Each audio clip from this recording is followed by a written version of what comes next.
రాజ్యాంగంలో అత్యంత శక్తివంతమైన అరుదైన అస్త్రం ఆర్టికల్ 143 గురించిన ఈ వివరణకు స్వాగతం. అసలిదేంటో చూద్దాం. మరి ఇలాంటి క్లిష్టమైన రాజ్యాంగ వివాదాలు పెద్ద సంక్షోభాలుగా మారకముందే దేశం ఎలా పరిష్కరించుకుంటుంది చూద్దాం. దీనికి సరైన పరిష్కారమే సలహా అధికార పరిధి. సింపుల్గా చెప్పాలంటే రాష్ట్రపతి నేరుగా సుప్రీంకోర్టు సలహా తీసుకోవచ్చన్నమాట. కానీ ఆగండి, ఇక్కడో చిన్న కండీషనుంది. రాష్ట్రపతికి ఏ డౌట్ వచ్చినా సుప్రీంకోర్టును సలహా అడిగేయడానికి వీల్లేదు సుమా.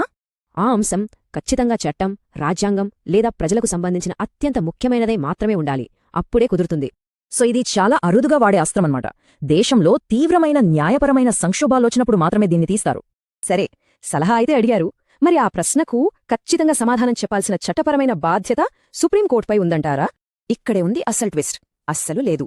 కోర్టు సమాధానం చెప్పనని అనొచ్చు. ఒకవేళ చెప్పినా రాష్ట్రపతి దాన్ని పాటించాల్సిన అవసరమే లేదు. ఎందుకంటే అది కేవలం సలహా మాత్రమే.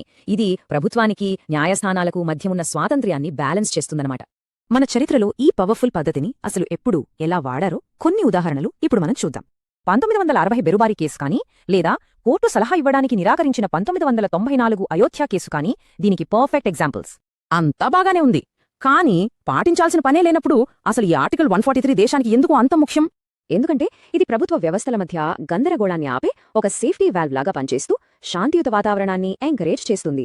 మంచి రాజ్యాంగ మార్గదర్శకత్వాన్ని అందించి పెద్ద పెద్ద జాతీయ సమస్యలు చెయ్యి దాటిపోకముందే వాటిని చాలా కూల్గా పరిష్కరిస్తుందన్నమాట. చివరిగా ఒక ప్రశ్న. ఇలా బైండింగ్ కానీ ఒక సింపుల్ సలహా మన ప్రజాస్వామ్యాన్నే బ్యాలెన్స్ చేసేంత అంతిమ శక్తి కలిగి ఉంటుందా?